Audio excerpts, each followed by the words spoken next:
Hey grade 7s, and welcome, and this is the second video in a series of videos on fractions. We are on fractions. So in the first video we looked at the parts of the fraction, we looked at the denominator, we looked at the numerator. We also looked at the different types of fractions. We said we've got proper fractions, we've got improper fractions, and we have mixed fractions, right? We said improper fractions have big numbers on top and smaller numbers at the bottom. Whilst proper fractions, can you remember? Proper fractions have smaller numbers at the top and bigger numbers at the bottom. And lastly, we looked at mixed fractions. Mixed fractions are said to be improper fractions that have been made into proper fractions. And they have a whole number part, and then they have the fraction part. Okay, so we can move on. Apart from that, we also looked at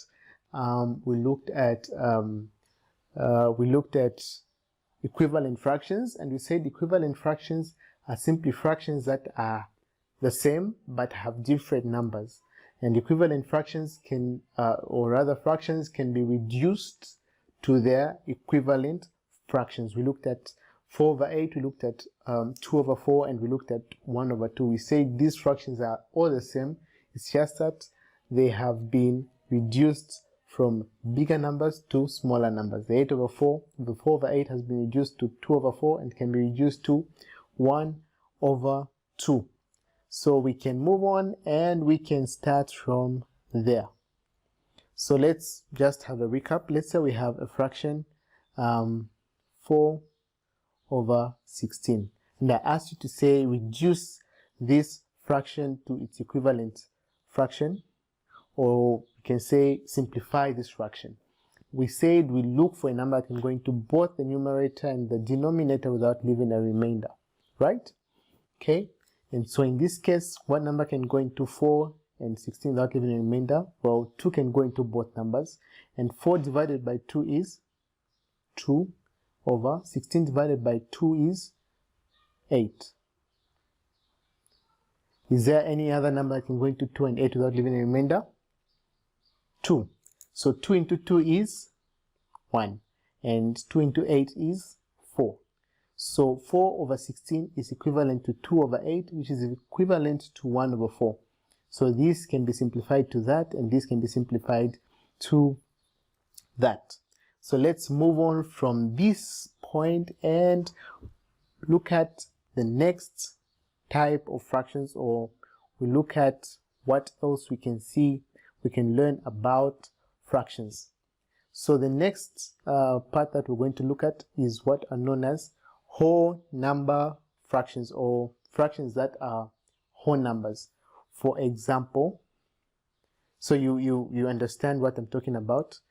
Maybe let me start with first pointing out to say, when you have a fraction, let's say 10, which has a denominator of 1, this is simply seen as a whole number, with the whole number being the denominator, or the numerator. For example, 10 over 1, it has a denominator 1, so this is equivalent to just 10, a whole number 10. So if you have 5 over 1, this is the same as 5. If you have 1000 over 1, this is the same as it just being written as 1000. Okay, 23 over 1 is equal to 23. Okay, now let's put what we have learned so far together. So we've learned about reducing fractions, or simplifying fractions to the equivalent fractions. So let's say I give you to say fraction 8 over 4, and I ask you to simplify this fraction, to reduce this fraction to its equivalent. What number can go into 4 and 8 without leaving a remainder? Well, 4 can go into 4 and 8 without leaving a remainder. And so 4 into 8, how many times does 4 go into 8? 2 times, over how many times does 4 go into 4? 1. And we have a 1 at the bottom. So once we see a 1 at the bottom, grade 7s, we should remember to say what we have is a whole number, with the whole number being the number on top. So this is equivalent to it being written as 2, as a whole number 2. So if I gave you a fraction such as 30 over 5, and I asked you to reduce this, to simplify this fraction, one number can go into 5 and 30 without leaving a remainder. Can 2 go into 5 and 30? Or 2 can go into 5, can go into 30, but can it go into 5? I don't think so. Can 3? No. 4? No. But 5 can go into both 30 and 5 without leaving a remainder in either number. How many times does 5 go into 30? 5 goes into 30 6 times. And how many times does 5 go into 5? 5 goes into 5 1 time. So we have a 1 at the bottom. So this gives us a whole number, which is 6. Are we together, grade 7s? I really hope we are. So the fraction 30 over 5 is really the whole number 6. Okay? So key points to remember is that whole numbers can be written as fractions with a 1 at the bottom, with a 1 as a denominator. Are we together? Okay. So remember I said there are 3 types of fractions, and there is proper, improper, and mixed. And I told you to say mixed fractions are simply improper fractions that have been made into proper fractions. They'll have a whole number at the side, and then they'll have the fraction part. So, for example, 3, 1 over 4 is a mixed fraction. Remember that? And another example can be 9, 7 over 12. This is also a mixed fraction. So improper fractions are simply fractions with a big number at the top and a smaller number at the bottom, and these can be changed to proper fractions. And once they are changed to proper fractions, what we have is a mixed fraction. So for example, let's say we have an improper fraction which is 16 over 5. This is an improper fraction because 16 is bigger than 5 and 16 is on top. It's like a small man lifting a whole big man on top, and that's improper. So this is an improper fraction. I found this on the web. So this is an improper fraction. How do we change this to a proper fraction? How do we manipulate it to be a proper fraction with a smaller number on top and a bigger number at the bottom? Well, all we have to do is reduce it, is to simplify it. So this is a continuation of what we've been doing. We're just trying to make things more complex. We can see things from a bigger perspective. So we can simplify this improper fraction by reducing it. Remember, equivalent fractions. Remember, we are simply dividing, we're simply looking for a number that can go into both the numerator and the denominator without leaving a remainder. But then when we look at this fraction that we have 16 and 5. Do we have any number that can go into both 16 and 5 without leaving a remainder? Do we? Let's think together, grade 7. Is there a number that can go into 5 and 16 without leaving a remainder? Well, I don't think so. Personally, I don't know if any number can go to both numbers without leaving a remainder, well, apart from 1. But we're not looking for a number like 1, because it will still give us 16 or 5. So there's no number that can go into both 16 and 5 without leaving a remainder. But if we really want to change this to a proper fraction, what we do is we simply divide the numerator by the denominator. Are we together? We simply divide the numerator by the denominator. So it's simply 16 divided by 5.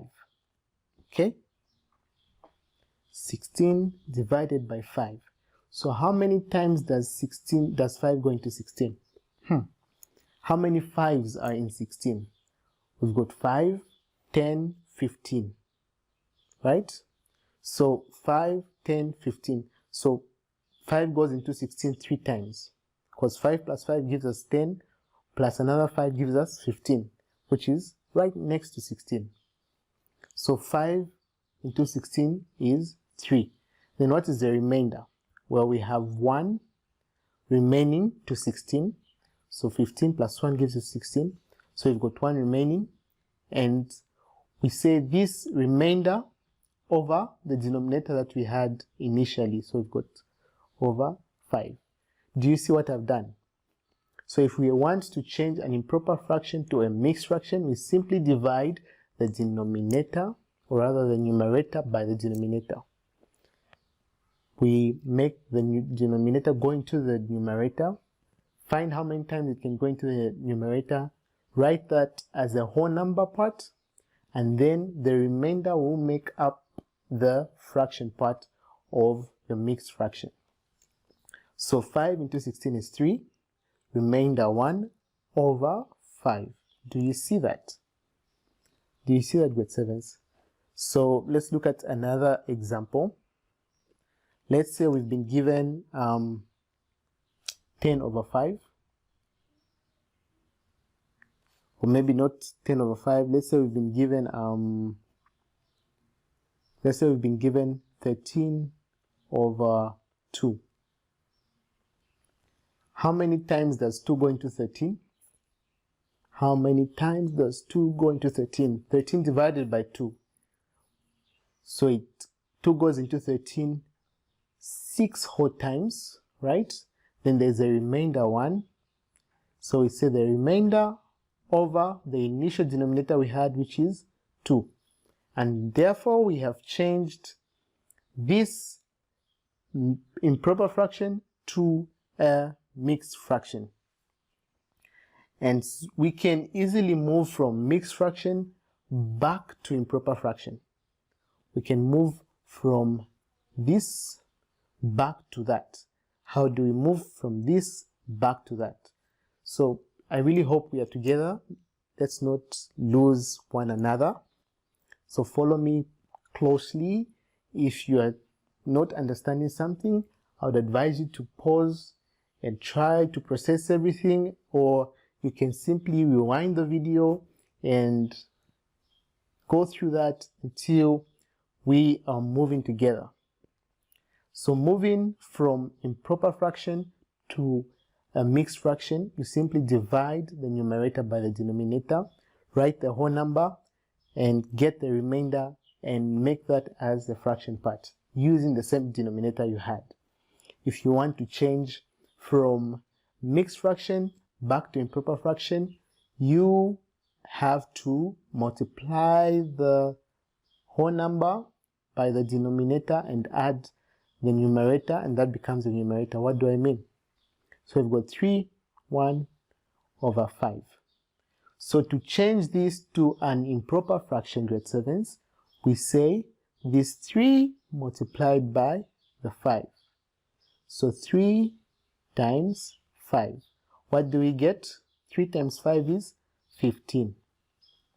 Then after multiplying the 3 by the 5, we add the numerator. So 3 times 5, then we say plus, what is our numerator?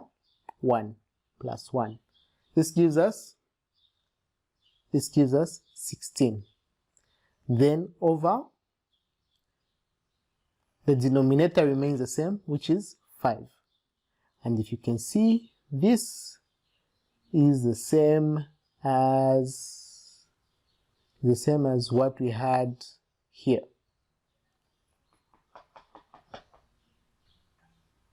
Let's go through this one as well.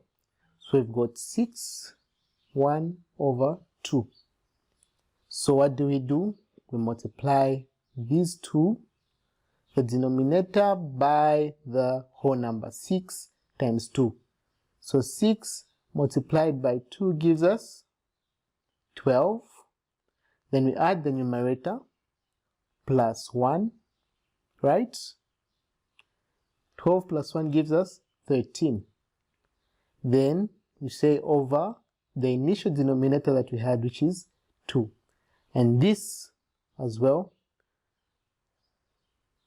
goes back to what we had there, which is that. So we'll go through a lot of examination questions, and if this is not making so much sense, I believe when we get into the practice and when we get to solving examination questions together, you will get the gist of it and you'll get a clearer and better understanding of fractions, and specifically when we are dealing with converting from mixed to improper and from improper to mixed. Okay? So that's that about fractions. So all types of fractions can be simplified. They can either be simplified to their equivalent fractions, equivalent proper fractions, or they can be simplified to from their improper fraction format to their mixed fraction format, or from their mixed fraction to improper fraction. So we said proper fractions have smaller numbers at the top and bigger numbers at the bottom. Improper, bigger number at the top, smaller numbers at the bottom. Mixed have a whole number part and a proper fraction part. Okay? So we can move on to the next part, and in the next part we are looking at comparing fractions. Before we come to the addition and the subtraction and all, let us look at comparing fractions. What do you mean comparing? We've got two different fractions and we see which one is bigger, which one is smaller, and the like. So we can compare two different fractions and we can be able to tell which one is bigger than the other one. Okay? So let's go back to our circle. Let's say we've got this first circle. We've got our second circle there. And this circle, the first circle, is divided into, the first circle is divided into different parts as usual. And let's say it's got 8 different parts.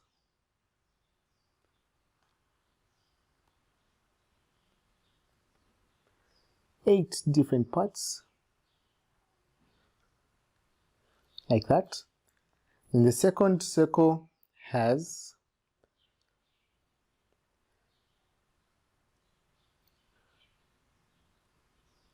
let's say it's got 8 different parts as well.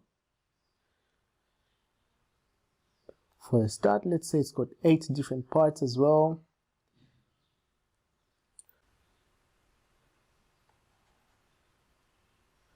It's got 8 different parts, so they both have 8 different parts. Then for the first one,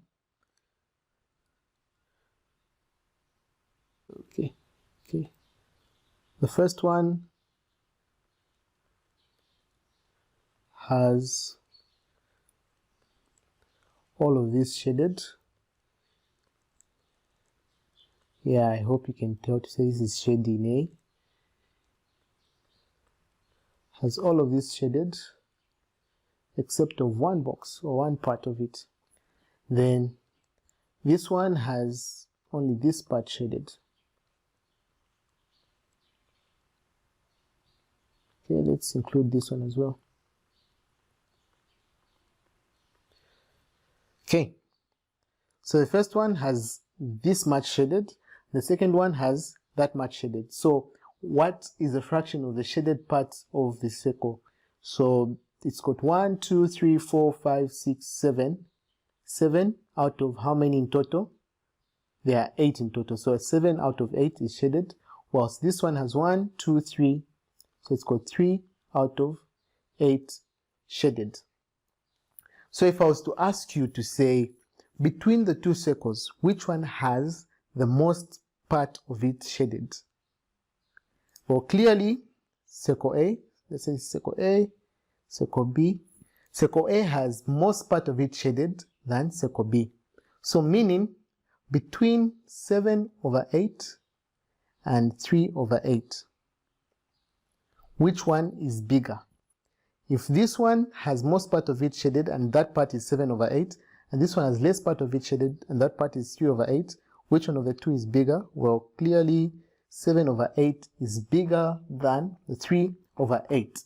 So similarly, fractions can be compared between themselves, and definitely some fractions are bigger than other fractions, and we can find out which fractions are bigger than the other one. Okay? You can find out which fractions are bigger than the other fractions. So to find out which fraction is bigger than the other fraction, we need to make sure that the fractions have the same denominator. And this same denominator is known as the common denominator. They both have common denominator between themselves, amongst themselves. So if one fraction has 8, then the other fraction should have 8 as well as a denominator. So in the previous example, we had 7 over 8 and we had 3 over 8. And clearly these two fractions have the same denominator, which is 8. So if the denominator is the same, then we compare the numerators. So which one is bigger between 7 and 3? Clearly it is 7. 7 is greater than 3. So in that case, that's how we know which fraction is bigger between the two when we are comparing two different fractions. So the first step is make sure that the denominators are the same and then compare the numerators. So now how do we make sure the denominators are the same if we have two different fractions? Let's say we've got fraction A which has let's say we've got fraction A which has 4 over 9. And then we've got fraction B which has 2 over 3. How do we make sure that these two fractions have the same denominator? Because clearly this one has 9 and this one has 3 as a denominator. So how do we give them the same denominator? Which one is smaller between the two? Is it the 9 or the 3? The 3 is clearly smaller than the 9. So now we ask ourselves, is there any number that we can multiply by 3 to get 9, which is that denominator there? Well, 3 multiplied by 3 gives us 9. So we can multiply this denominator by 3, and we also multiply the numerator there by 3. So we say times 3 there, times 3, times 3. So 2 times 3 gives us 6, and 3 times 3 gives us 9. So now we've got two different fractions, 4 over 9 and 6 over 9. They both have the same denominator, which is 9. And this fraction that we have here is equivalent to that fraction. Remember, in the previous video we said we can have equivalent fractions by multiplying both the numerator and the denominator by the same number. So if we've multiplied both the numerator and the denominator by 3, it means that this fraction is equivalent to that fraction. If you want, you can try reducing this fraction. You'll find that it will simplify to 2 over 3. So we've got 4 over 9 comparing with 6 over 9. So denominators are the same. So once the denominators are the same, we can then move on to the numerators. Which of these two numbers is greater? Is it the 4 or is it the 6? Which one is bigger than the other? Or the 6 is bigger than the 4. So therefore, 4 over 9 is less than 6 over 9. We can rewrite this as 4 over 9 is less than 2 over 3. So you can pause the video, try to simulate, to understand everything, try to process everything. If you want, you can rewind the video and watch it as many times as you can till you understand how we compare two different fractions and how we can know which fraction is bigger than the other fraction. So in comparing fractions, key thing is making sure that the denominators are the same.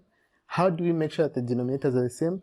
Multiplying the denominator, the smaller denominator by, or multiplying the fractions by numbers that will give us the same denominators. So let's look at another example on comparing fractions. Let's say we have two fractions.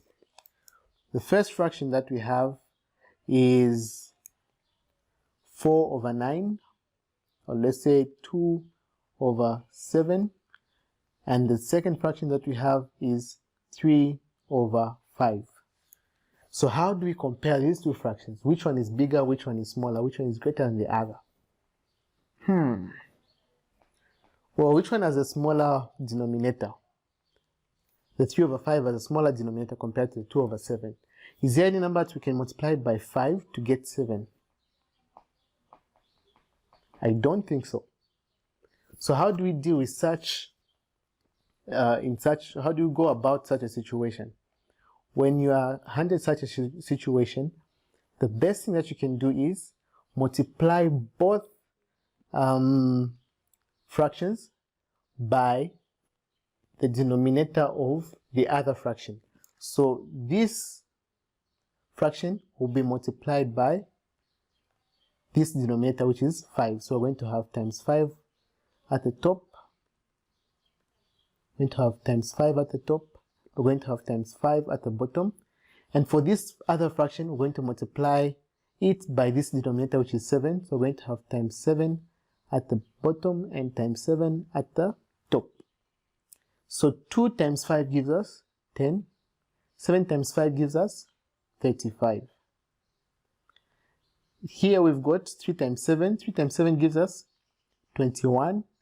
And 5 times 7 gives us 35. So the denominators are the same. So now we can move on to comparing the numerators. Which one is greater between the 10 and the 21? 21 is clearly greater. So that is how we work around comparing fractions. Key thing, make sure the denominators are the same. So this is where we can end in this video. And I was planning on going as far as addition and subtraction, but unfortunately we can't, and that is where we start from in the next video. So go through this video, try to simulate, try to understand. Don't know why I keep saying simulate. Try to process everything that you've done. Watch it as many times as you want, as many times as you can, as long as you understand the concepts that we've gone through. And I can't wait to see you in the next video. And bring your thinking caps. And addition and subtraction are very, very interesting topics or subtopics in fractions. So can't wait to see you in the next video. And thank you very much for watching this video. Goodbye.